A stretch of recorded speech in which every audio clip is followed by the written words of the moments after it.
श्री स्वामी समर्थ. नमस्कार. तर 17 जुलैला आहे सर्वात मोठी आषाढी एकादशी. आषाढी एकादशी दिवशी आपल्या घरात सुख समृद्धी ऐश्वर्य यावे यासाठी आषाढी एकादशी दिवशी महिलांनी ही 9 कामे आवर्जून करावीत. तर सर्वप्रथम बघा, या दिवशी गृहलक्ष्मीने सकाळी लवकर उठायचे आहे, कारण या दिवशी आपण उपवास करत असतो. त्यामुळे आपण सर्वप्रथम अंगण साफ करून घ्यायचे आहे. त्यानंतर अंगणात सडा टाकायचा आहे, कारण अंगणामध्ये खूप सारी नकारात्मकता असते. या दिवशी आपण सकाळी लवकर उठून अंगण साफ करायचं आहे. त्यानंतर आपण एखादी छोटीशी रांगोळी काढायची आहे. बघा, ज्या वेळेला असे काही सणवार असतात त्या दिवशी रांगोळी आवर्जून काढावी, किंवा रोज छोटीशी जरी रांगोळी काढली तरी चालते. त्यावरती हळदी कुंकू टाकावे. त्यानंतर आपण आपल्या घराची साफसफाई करावी. आपल्या घराचा जो हुंबरा असतो त्यावर थोडे पाणी शिंपडून हुंबऱ्याला स्वच्छ कपड्याने पुसून घ्यावे, कारण हुंबऱ्यावरती सुद्धा बरीचशी नकारात्मकता येऊन साचलेली असते. त्यामुळे हुंबरा स्वच्छ करून घ्यायचा आहे. त्यानंतर त्यावर म्हणजेच हुंबऱ्यावरती हळदीचं लेपन पण करू शकतो. त्यानंतर हुंबऱ्याची आपल्याला पूजा करायची आहे. तर बघा, या दिवशी आषाढी एकादशी दिवशी घरातील सर्व फरशी, दरवाजे, खिडक्या आपल्याला पुसून घ्यायचे आहेत. बघा, आषाढी एकादशी दिवशी आपण पाण्यामध्ये थोडेसे खडे मीठ किंवा हळद घालून आपल्या घरातील सर्व फरशी आपल्याला स्वच्छ करून घ्यायची आहे. या दिवशी आपल्याला स्वच्छतेची सर्व कामे करायची आहेत, कारण या दिवशी आपला उपवास करत असतो. त्यामुळे घर हे स्वच्छ नीटनेटके असावे. त्यानंतर या दिवशी आपण डोक्यावरून अंघोळ करावी. ज्या वेळेला उपवास असतात त्यात किंवा एखादा शुभ दिनी पाण्यात थोडीशी हळद टाकून आपण केस धुवू शकता. अंघोळ झाल्यानंतर या दिवशी आपण पिवळी साडी किंवा पिवळे वस्त्र परिधान करायचे आहे. त्यानंतर आपण आपल्या घरातील मेन जे काम आहे देवपूजा करणे, ते आपल्याला या दिवशी करायचे आहे. देवपूजा करत असताना जे आपण देवपूजेसाठी पाणी घेतो त्यामुळे थोडे गंगाजल आपल्याला टाकायचे आहे व आपल्याला देवपूजा करायची आहे. त्यानंतर आपण आपला जो दरवाजा आहे त्यावर कपड्याने पुसून घेऊन आपल्याला त्यावर हळदी कुंकवाने स्वास्तिक काढायचे आहे. या दरवाजावर स्वास्तिक काढल्यामुळे बाहेरून येणारी नकारात्मकता घरात प्रवेश करत नाही.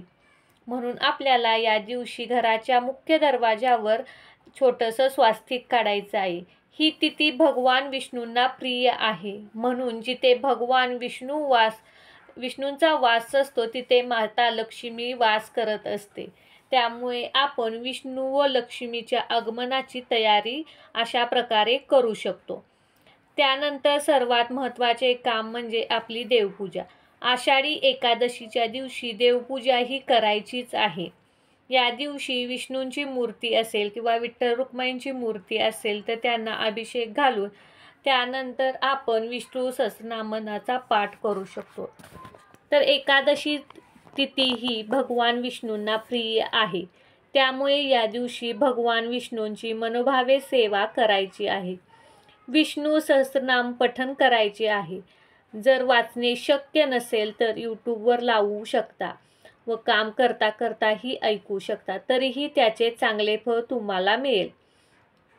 हे विष्णू सहस्रनाम तुम्ही कधीही ऐकू शकता किंवा विठ्ठलाचा नामाचा जप करू शकता किंवा विठ्ठल विठ्ठल असे म्हणूही शकता. त्याचबरोबर दिवसभर तुम्ही विठ्ठलाची गाणीही ऐकू शकता. तर एकादशीच्या दिवशी तुम्ही विशेष पूजा जर तुम्हाला मांडायची असेल तर तीही तुम्ही करू शकता. त्यामध्ये बघा, तुम्ही चौरंग ठेवून त्यावर पिवळे वस्त्र अंथरून त्यावर विठ्ठल रुक्माईंची मूर्ती स्थापन करायची आहे. सर्वप्रथम श्री गणेशांना पाण्याने दुधाने अभिषेक घालून त्यानंतर विठ्ठल रुक्माईंच्या मूर्तीला अभिषेक घालून पूजा करून घ्यायची आहे. या दिवशी विठ्ठलाला तुळशीपत्र अर्पण करायला अजिबात विसरू नका. विष्णूंनाही तुळशीपत्र अर्पण करा. फोटो असल्यास त्याला पण हार घालून पूजा करावी. त्यानंतर गणेशाला व विठ्ठलाची आरती करून घ्यावी. घरात घंटानाद करायचा आहे. या दिवशी मनातही वाईट विचार ठेवायचे नाहीत. आपण असे एखादे व्रत ठेवत असतो तेव्हा आपले आचरणही चांगले असले पाहिजे. आपले चांगले विचार हे असावेत. इतरांबद्दल मनात वाईट विचार आणू नयेत. त्याचबरोबर या दिवशी कोणालाही वाईट बोलू नये, तसेच वादविवादही करू नयेत, टाळावेत. या दिवशी हा दिवस खूप पवित्र आहे म्हणून आपण पूर्ण दिवस देवाच्या भक्तीत घालवावा. तर बघा, सकाळची कामे झाली, देवपूजा झाली, पांडुरंग विष्णूंची पूजा झाली. त्यानंतर आपल्याला या दिवशी तुळशीची पूजा करायला विसरायचं नाही. तुळस ही विष्णूंना खूप प्रिय आहे. हे आपल्या सर्वात महत्त्वाचे काम आहे. त्यानंतर आपल्याला तुळशीची मनोभावे पूजा करायची आहे. या दिवशी बघा, तुळशी मातेचा उपवास असतो, त्यामुळे तुळशीला जल अर्पण करायचे नाही. तर या दिवशी तुळशीला आपण दूध अर्पण करायचे आहे. त्याचबरोबर जी तुळशीची आपण पूजा करणार आहे ती तुळशीच्या लांबूनच करायची आहे. तुळशीचा निर्जळी उपवास असतो, त्यामुळे त्या उपवासामध्ये आपण व्यत्यय आणायचा नाही, म्हणून ही पूजा आपल्याला लांबूनच करायची आहे. त्यानंतर तुळशीला हळदी कुंकू वाहून नंतर अक्षदा अर्पण करून धूप दीप दाखवून घंटानाद आपल्याला करायचा आहे. त्याचबरोबर आपल्याला देवाला नैवेद्य दाखवायचा आहे. तर आपण सकाळी दूध साखर नैवेद्य दाखवू शकतो. त्यानंतर ज्यावेळी आपण उपवासाचे पदार्थ बनवतो त्यावेळी उपवासाच्या पदार्थाचा नैवेद्य दाखवू शकतो. पण नैवेद्य दाखवताना त्यावर तुळशीपत्र आवर्जून ठेवावे. त्याशिवाय देवपूजा किंवा विष्णूंना नैवेद्य ग्रहण करत नाहीत.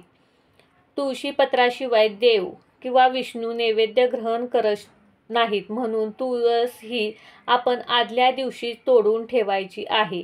एकादशीच्या दिवशी चुकूनही तुळस तोडू नका.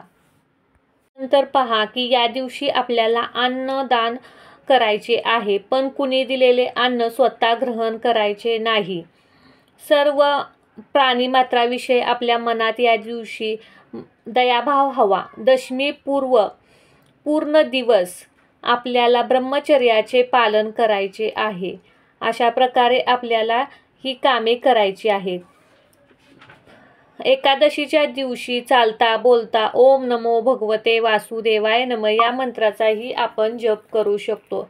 जर तुम्हाला या मंत्राचा जप येत नसेल तर तुम्ही यूट्यूबला लावू शकता किंवा नुसतं विठ्ठल विठ्ठल असेही नामस्मरण करू शकता. जर या दिवशी जर तुम्ही विठ्ठलाच्या मंदिरात विठ्ठल रुक्माईच्या दर्शनासाठी जात असाल तर या दिवशी तुम्ही पिवळ्या रंगाचे फूल किंवा पिवळ्या रंगाची मिठाई किंवा पिवळ्या रंगाचे वस्त्र किंवा पिवळ्या रंगाच्या केळी तुम्ही विठ्ठल रुक्माईच्या मंदिरामध्ये अर्पण करू शकता. हेही खूप महत्त्वाचं आहे. त्यामुळे स्त्रियांनी ह्यापैकी कोणतीही एक वस्तू विठ्ठलाच्या चरणी अर्पण करायची आहे.